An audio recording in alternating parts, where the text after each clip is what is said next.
네, 저희가 작년에 화두진 문화원에서 노동자의 길이라는 코스를 만들었잖아요. 그래서 여기까지는 안 들어왔던 걸로 알고 있는데 왜 여기까지 노동자의 길을 확장을 하셨을까요? 작년에 화도신문화원에서 10군데의 노동자의 길을 만들고 실제 저희가 예산 때문에 못 만들었던 사업이 있었습니다.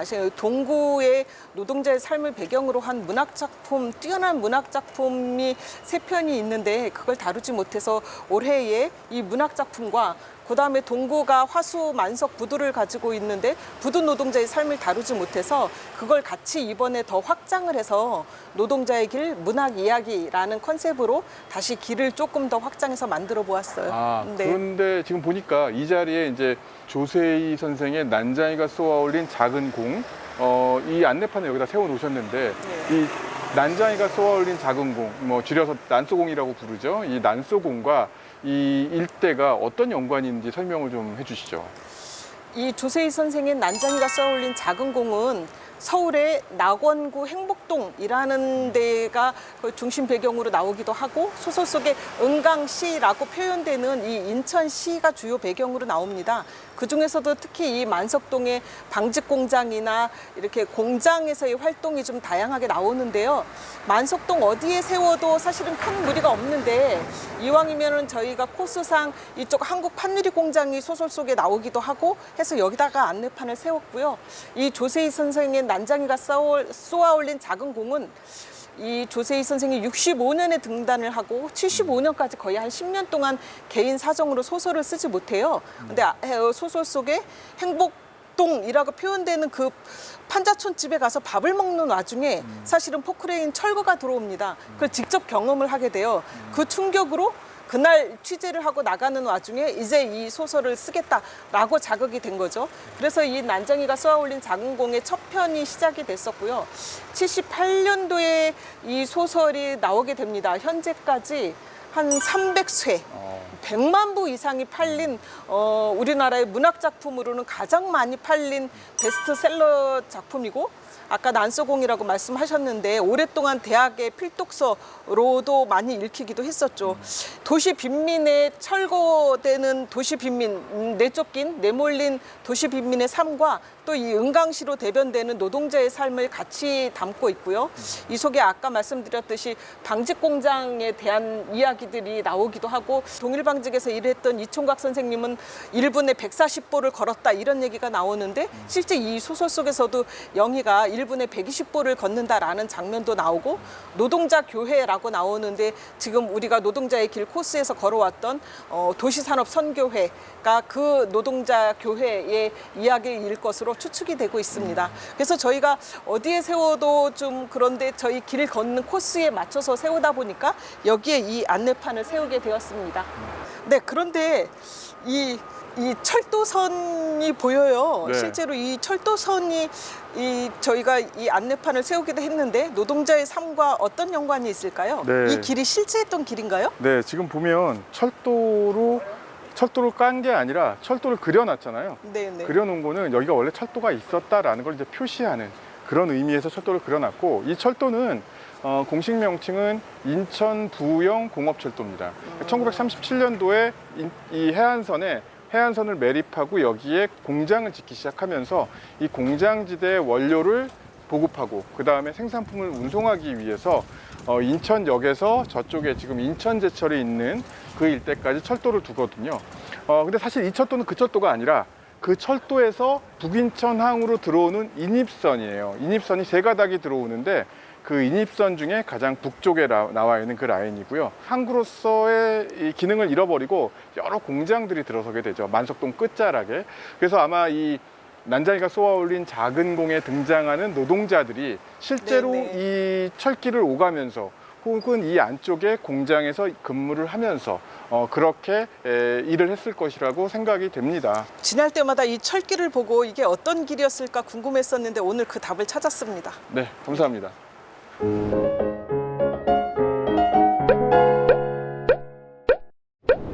네, 작년에는 없던 부두 노동자의 삶을 좀 볼 수 있을까 해서 여기 만석부두에 왔습니다. 만석, 쌀을 이야기할까요? 네, 그렇죠. 쌀 만석이 쌓여있던 곳이다. 근데 그 만석과 만석과 여기 만석부두는 좀 다릅니다. 사실 만석이라는 이름이 처음 붙게 된 것은 그 이나타 가치히코라는 일본인이 그 북성포라는 곳으로 들어가는 그 만에다가 네네. 매립을 하기 전에, 그러니까 개항 이후에 그 북성포라는 곳이 인천의 내항이었어요. 그러니까 우리가 알고 있는 인천항은 외항입니다. 그러니까 네. 외국인들이 배를 가지고 들어와서 외국인들의 물자를 교육할 수 있었던 곳이 외항. 그 다음에 조선 사람들이 조선인의 물자를 가지고 와서 외국인과 교육하기 위해서 조선 사람들의 물자를 댈 수 있었던 그 항구가 내항이죠. 네네. 그 내항에 주로 이제 곡식을 거래를 하거든요. 그러니까 수출하기 위한 곡식을 내항 주변에 쌓아 놓다 보니까 그 내항 주변에 만석동이라는 이름이 붙게 된 거죠. 일만 만자에 벼 섬자 네. 돌석자 써서, 그래서 만섬에 곡식이 쌓여 있던 곳이다 해서 만석동이라고 이름이 붙였고, 사실 이 부두는 원래 만석부두라는 이름이 붙여지진 않았어요. 이 부두는 여기가 원래 바다 한가운데거든요. 그러니까 묘도 끝에서도 한 500m 정도 떨어져 그렇죠. 있는 곳이라 네. 바다 한가운데인데, 북인천항이라는 그 항만 시설을 만들고 그 이후도 계속 바깥쪽으로 매립을 하거든요. 그러면서 원래는 이 왼쪽이 조선기계 제작소라는 공장이 있던 곳이에요. 네. 그래서 처음에는 이 부두를 조기부두, 그러니까 조선기계 제작소의 준말로 조기부두라고 네. 불렀습니다.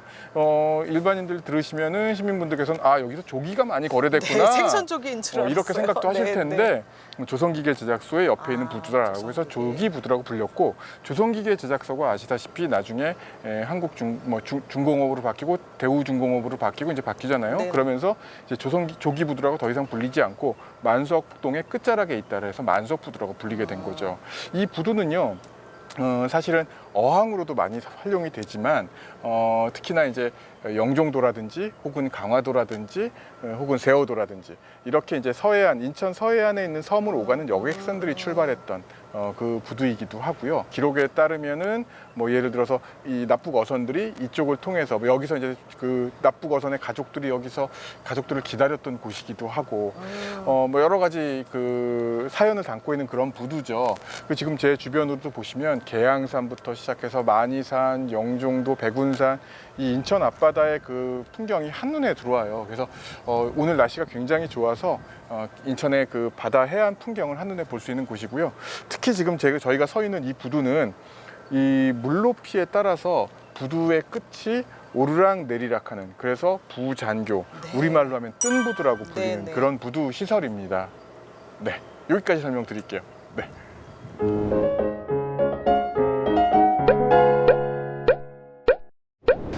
네, 지금 담장이가 되게 멋진 긴 담장 앞에 저희가 서 있습니다. 여기가 동일방직이죠. 이 동일방직 앞에 강경의 장편소설 인간문제 안내판을 세워 놓으셨는데, 여기 이 동일방직과 강경의 인간문제하고 어떤 연관이 있을까요? 강경의 인간 문제는 1934년에 출간된 소설입니다. 장편 소설이고요.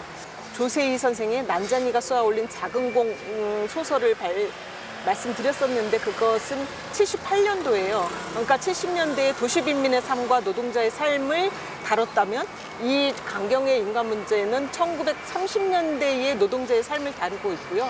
저희가 특별히 이 동일방직 담 쪽에다가 이 안내판을 세운 이유는 그 소설의 전반부 농촌의 삶에서 도시로 왔을 때에 이 근처에서 삶을 삽니다. 이 주인공, 4명의 주인공들이 모두. 그래서 주로 이제 중구의 답동성당 쪽에 거처를 하고 있는데요. 그 중에 실제 갓난이와 선비, 그 다음에 첫째와 신철이 노동을 했던 곳이 이 동일방직 공장입니다. 그래서 저희가 여기에 안내판을 세웠고요. 이 강경의 작가는 그 당시에 카프 문학이라고 해서 좀 목적주의적인 문학에 근접하고 있지 않으면서도 실제 그 당시의 노동자의 삶을 아주 리얼하게 그대로 그려냈다라는 아주 훌륭한 작품으로 좀 평가를 받고 있고요. 농촌의 삶을 살았던 갓난이나 선비나 신철은 지식인이었고 첫째와 이 농민의 삶이 이 농촌, 이 도시로 옮겨오면서 노동자의 삶을 살게 되는데요. 나중에 이들이 갓난이는 조직 생활에서 좀 문제가 생겨서 공장을 탈출하게 되고 선비는 폐병에 걸려서 죽게 됩니다. 실제로 동일방직에서는 솜을 풀어서 실을 만들었기 때문에 먼지가 아주 손먼지가 많이 날렸었고요. 그래서 실제로 폐병에 걸리는 사례들이 좀 있었습니다. 그래서 선비도 폐병에 걸려서 죽게 되고, 또 여기 지식인이면서 노동자의 각성을 위해 애를 썼던 이 신철은 노동이 너무 힘들어지고 또 좀 조사를 받게 되고 이런 과정에서 변절을 하게 됩니다. 그래서 결국은 남자 주인공 첫째라는 인물만 남게 되는데요. 맨 마지막에 이 소설의 제목인 인간 문제라는 것은 결국 노동자의 삶은 노동자 스스로 해결할 수밖에 없다라는 깨달음까지 가게 되는 이 소설입니다. 그래서 조세희 선생의 난장이가 써올린 작은 공이 70년대에 인천을 배경으로 한 노동자의 삶을 다루고 있다면, 이 강경애 선생은 동일방직을 주변으로 해서 중동구를 배경으로 한 노동자의 삶을 다루고 있어서 이 동구의 노동자의 삶을 이야기를 할 때 우리가 부도 노동자부터 시작을 해서 30년 개항기부터 7, 80년대까지 노동자의 삶을 주로 이야기할 수밖에 없는데, 그래서 두 작품의 의미가 특별히 더 중요하게 크다라고 하겠습니다.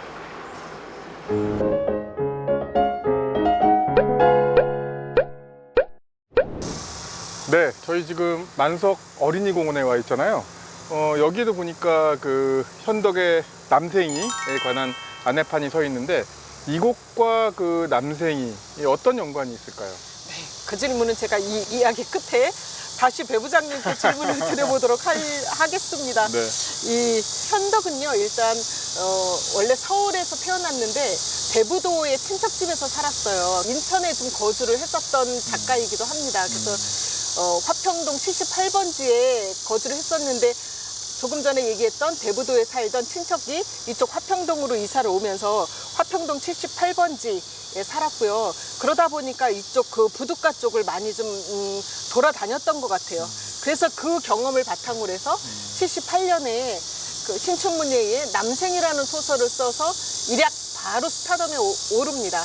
아까 강경의 인간 문제가 34년 정도에 발표됐었다면 이것도 38년 개항기니까 똑같이 거기서도 소작농들이 도시 빈민, 도시 노동자의 삶을 살게 되는데, 여기도 마름모로 이제 역시 지주하고 뭐 대들다가 쫓기다시피 해서 인천에 일거리가 많으니까 먹고 살 수 있다, 와라 하라 하는 예전 친척 할머니의 얘기를 듣고 이쪽으로 이주해 옵니다. 이 노마라는 가족의 이야기고요. 노마는 어린아이입니다. 어린아이 시선으로 동구의 부두와 성냥공장과 이 주변들을 쭉 다루고 있습니다. 그 당시에 그 78번지에 살면서 이쪽 쭉 부두의 삶을 사는데 노마 아버지가 부두 노동을 직접 하는 것으로 나와요. 호렴이라는 호렴배, 중국 배에서 소금을 전하려다가 허리를 다치게 되고, 그래서 들어눕게 되니까 엄마가 들병장수, 그러니까 부둣가에서 뭐 술도 팔고 뭐 이러는 일들을 하게 되고, 그걸 어린아이의 시선으로 계속 바라보고, 사실 그 노마의 아버지는 자기 아내가 그런 일을 하는 것이 못마땅해서 그만두게 하려고 성냥공장에서 성냥갑 접는 일을 받아다가 부업을 하게 됩니다.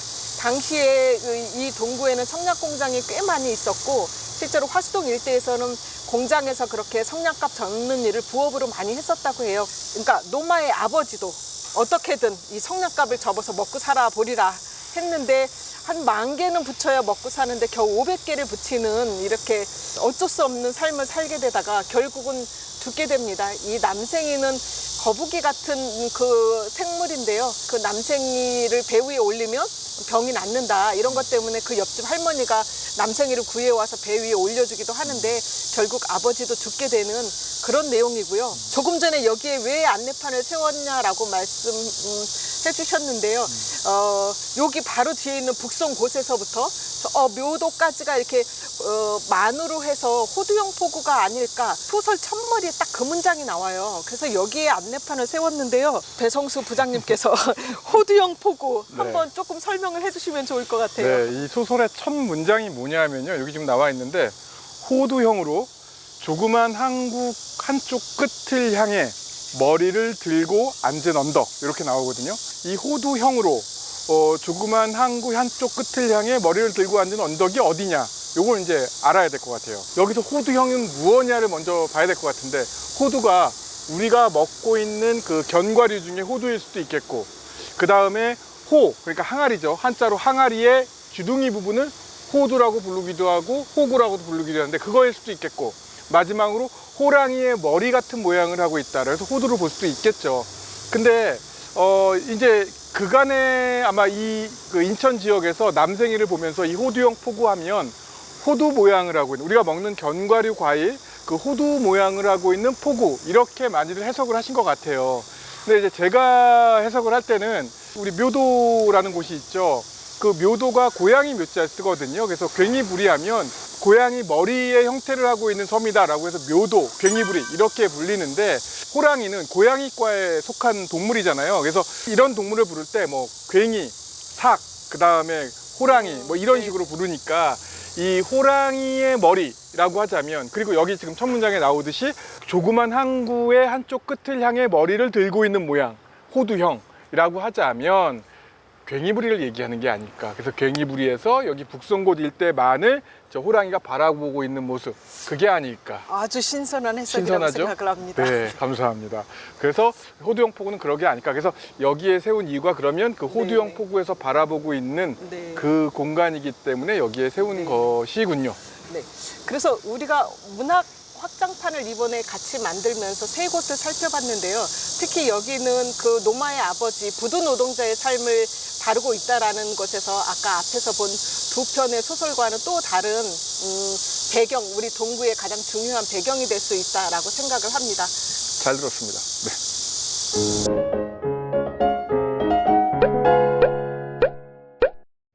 해안선 따라 동구길에 네. 인천 제염소뿐만 아니라 그 제염소 단지였잖아요. 만석비치 쪽이. 네. 여기 또 간장 공장이 있었다라고 하는데 네. 인천이 소금과 관련지어서 되게 많은 공장들이 있었는데 간장 공장도 그런 영향일까요?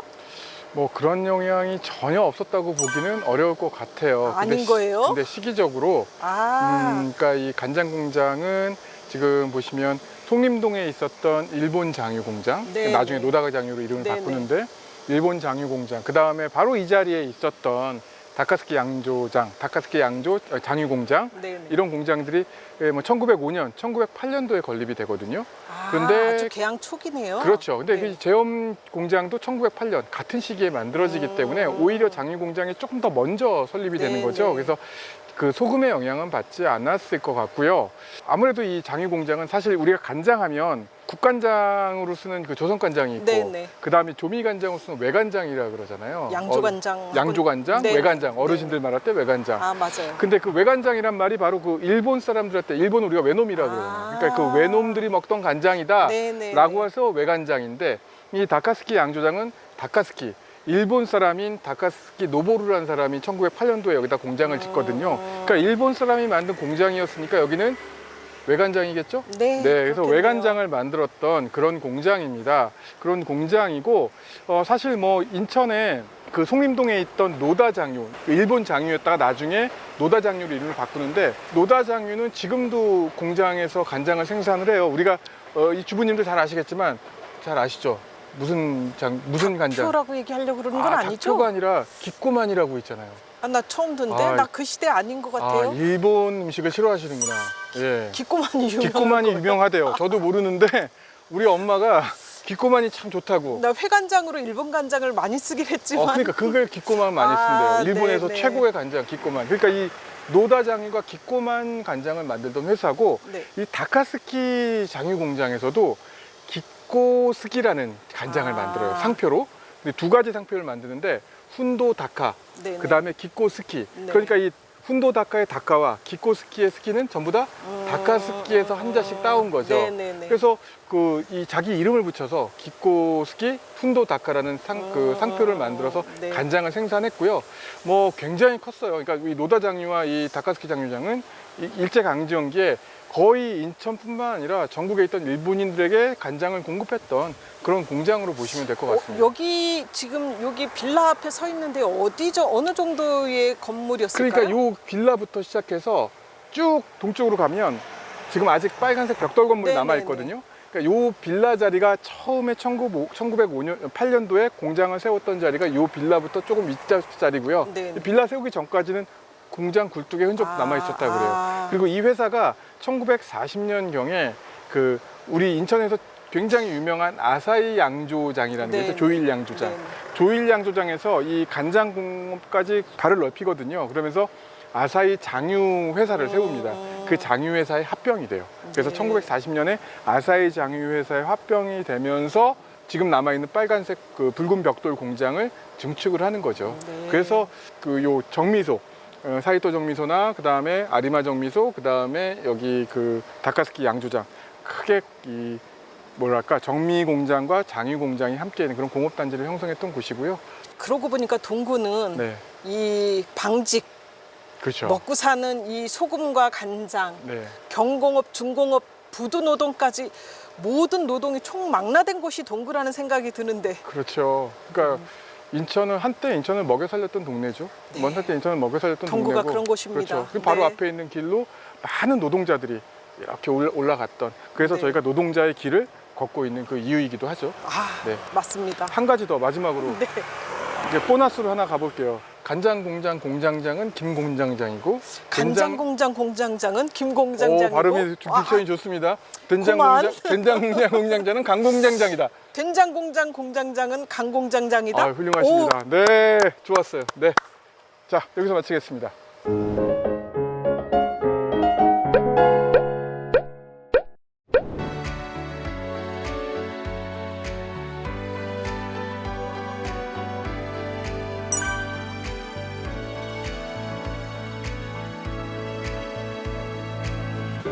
네, 노동자의 길 문학 이야기 마지막 대장정의 끝 화수시장입니다.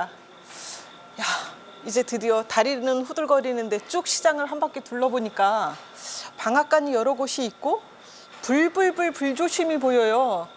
제가 화두집 문화원에 있으면서 김태훈 정미소가 불이 났다는 얘기를 들은 적이 있었는데 네. 혹시 그 영향일까요? 글쎄요, 김태훈 좀 그렇다고 정미소하고 해주시지, 자유시장은 너무 배가 고파서 밥 좀 네. 주세요. 이게 뭐야 지금 2시인데 이게 시간이 너무 차이가 나죠. 아, 이 김태훈 그래요? 정미소가 사실은 여기 처음 자리를 잡았던 게 네네. 1929년이에요. 이 김태훈이라는 인물이 영종 출신입니다. 네. 그리고 그 인천에 와서 그 없어진 인명학교, 그 다음에 인천상업학교 졸업한 뒤에 여러 가지 그 사업 경험을 쌓다가 1929년도에 요 땅을 사서 여기에 정미소 건물을 짓는 거죠. 네네. 그 정미소가 잘 돼요. 조선인이 운영하는 정미소 중에서도 이 사람이 1939년도에 인천에 있던 조선인 중에 납세 실적 3위를 거둘 어마무시한 정도로 부자였네요. 네, 엄청난 부자였죠. 동구에 그런 부자가. 네. 그래서 어쨌든 이 정미소가 굉장히 잘 되고 이 사람이 또 그 친일 행적을 좀 하죠. 그래서 그 소방과 경찰을 합친 이게 1930년대 말에 소방과 경찰을 합친 경방단이라는 조직을 만들거든요. 네네. 이게 민간 합동 조직인데 여기에 민간인 몫인 부단장 가장 높은 직책을 가지게 되고요. 그 다음에 징용 후원회 회장도 지냅니다. 네네. 창씨 개명은 말할 것도 없고 그래서 친일파였고 그것 때문에 그 광복 후에 그 반민특위에 체포가 돼요. 1949년도에 체포가 되는데 네네. 체포되고 나서 이 김태훈한테 1949년도는 불운의 해였죠. 이 체포되고 풀려난 그 해인데 풀려난 지 6개월 만에 여기 있던 그 김태훈 정미소에 큰 불이 납니다. 공장 건물이 2동이 있었는데 전부 다 전소가 돼버리는 거죠. 친일의 죄끝일까요? 죄값일 수도 있겠죠. 네. 네, 그래서 착하게 살아야 돼요. 네. 네.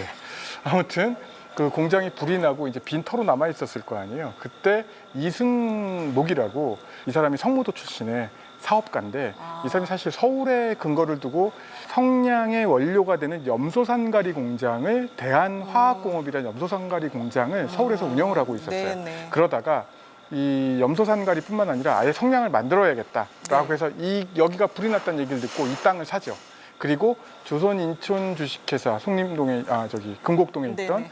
그 조선인천 주식회사에서 그 놀고 있던 기계 6대를 들여와요. 네. 여기다가 성냥 회사를 차립니다. 그게 대한성냥공업 주식회사죠. 네. 그래서 아마 이 대한성냥공업 주식회사에서 만드는 성냥갑을 이 화수동 화평동 일대 주민들이 그 성냥갑 접는 일로 부업을 삼았다고 할 정도로 굉장히 크게 잘 운영이 됐어요. 아까 남생이에도 나왔습니다. 그 남생이하고는 시간이 좀 차이가 나죠. 남생이 때 나왔던 그 성냥갑은 조선인천 주식회사 성냥갑일 테고. 네네네, 그렇겠네요. 그러니까 성냥갑 접는데 아주 그 뭐랄까요 그 아주 손에 익은 주민들이 많이 살고 있었던 거죠. 그러니까 네. 대한성냥 성냥갑도 접었던 거고.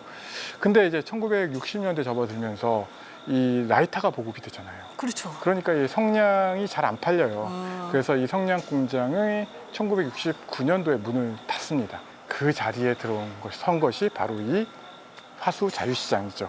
이 화수산업개발이라는 회사에서 이쪽에 보시면 지금 광천고무라고 보이는 이쪽 네네. 일대, 이쪽 건물과 이쪽 건물 V자형 건물을 짓고 이쪽은 단층, 이쪽은 2층으로 지어요. 그래서 네. 여기는 주상복합, 여기는 상가를 이제 시장을 만드는 거죠. 그래서 시장 모습을 보시면 약간 V자형, 네, 삼각형 네. 형태로 돼 아주 있고요. 특이한 형태. 특이하죠. 네. 이 화수동화평동 일대 시장이 많지 않았기 때문에 여기가 굉장히 잘 돼요. 특히 화수부두가 가깝다 보니까 화수부두에서 생선을 띄워와서 여기서 팔고 지금 이런 그 좌판들 깔아놓게 만든 요 콘크리트 좌판도 아직 남아 있고요. 근데 뭐 아시겠지만 1990년대 들어서면서 동구의 인구가 많이 빠져나가고 거기다가 대형 마트가 들어서면서 시장 자체가 잘 운영이 안 되죠. 그 지금 보시면 방앗간 몇 군데와 그 다음에 이 좌판도 다 문을 닫고 있는 그런 형편입니다. 그래서 시장의 형태를 갖추고 있는 그런 곳을 볼 수가 있고요. 아마도 이 시장은 특히나 이 동구에 많이 살았던 네. 노동자들이 참 애용했던 시장이 아닐까 생각해 볼 수 있을 것 같습니다. 조금 전에 방앗간 지금 제가 보기에도 방앗간이 아직까지 운영을 하고 있는데요. 네. 혹시 아까 만석 행정복지센터 아리마 정미소라고 자리였다라고 얘기했는데 네. 그 정미소하고 이 방앗간이 어떤 연관이 있을까요? 거리가 멀지 않은데? 그때 그 질문 할 줄 알았어요. 아, 네. 너무해. 있다고 얘기하면은 안 되겠죠. 네, 사실대로 얘기해야 되기 때문에 뭐 연관이 있었으면 좋겠네 나도. 근데 연관이 사실 없어요? 연관이 없죠. 왜냐하면 또 연도가 안 맞아요? 안 맞죠. 여기는 1970년대 들어서서 시장이 형성된 것이고 아, 그렇죠. 거기는 1944년에 문을 닫기 때문에 그러나 쌀이나 정미나 이 방앗간 같은 경우도 물론 여기는 도정보다는 여기서는 쌀을 빻아서 떡을 만들거나 네네. 혹은 그 참기름, 들기름을 만드는 기름 짜는 그런 정미소들이었기 때문에 뭐 형태는 다르겠지만 어쨌든 주민들 생활, 실생활에 많이 이용하는 정미소, 방앗간이 여기에 연차를 두고 자리했었다는 얘기는 그만큼 이 주변에 네. 얼마나 많은 사람들이 살고 있었을까 네. 유추할 수 있는 그런 좋은 반증 자료가 될 것 같아요. 우리가 길을 만든 이유이기도 하죠. 그렇죠. 우리가 물길 따라 동국길이라는 이름으로 노동자의 길 문학 이야기와 해안선 따라 동국길을 만들고 우리 배성수 부장님이 아주 많은 노력과 지원을 해주셨는데요. 네. 근데 배가 고파요. 밥 주세요. 대장정의 마지막 이렇게 길을 만들고 한 우리 문화원의 사업을 앞으로도 지속적으로 할 수 있도록 뭔가 응원의 한마디. 그거 내 질문인데 왜 먼저 하세요? 예, 앞으로 아니요. 앞으로 이 응원 멘트 해주세요. 응원 멘트 전에 네. 앞으로 화도진 문화원에서 이런 길들을 계속 이렇게 동구에 확장해 나갈 계획은 있으세요? 아니죠. 없어요? 대략의 이제 동구에서 중심이 되는 길을 만들었고 길을 만들다 보니까 네. 길을 만든다라는 것은 그 길의 명칭으로 한정지을 수 있기 때문에 더 이상 길을 만들지는 않고 이 길에 조금 더 풍부한 콘텐츠 문화예술적으로 뭔가 콘텐츠를 더 채워서 네. 역사와 문화예술을 잇는 이런 길로 조금 더 확장시켜볼 고민을 하고 있습니다. 굉장히 중요한 일을 하고 계시네요. 네, 이 관광공사에서 유튜브 보면 좋겠어요. 지원을 해줄 수 있도록. 네, 관광공사 여러분 꼭 좀 지원 좀 많이 해주시고요. 이 응원의 한마디 하라니까 지금 작년부터 2년째 화도진 문화원에서 노동자의 길, 그다음에 노동자의 길 확장판, 그다음에 해안선 따라 동국길, 뭐 여러 가지 길들을 네. 새로 그러니까 기존에 있던 길에 컨텐츠를 넣어서 시민들에게 이 동구의 역사, 동구의 문화 이런 것들을 조금 더 친숙하게 알려드리는 그런 프로그램을 개발을 해서 지금 운영을 하고 계시거든요. 네. 이 프로그램이 끝난다고 하더라도 길거리 가다 보시면 안내판 설치돼 있고 유튜브 QR 코드 이렇게 표시판이 있기 때문에 핸드폰 들고 다니시면 이 길을 조금 더 재미있게 이해하실 수 있을 거예요. 그리고 이 영상이 유튜브로도 아마 송출이 될 텐데 유튜브 보시는 분들 잊지 마시기 바랍니다. 유튜브 좋아요 눌러주시고 화도진 문화원 구독 눌러주시고 제가 다 하네, 그죠?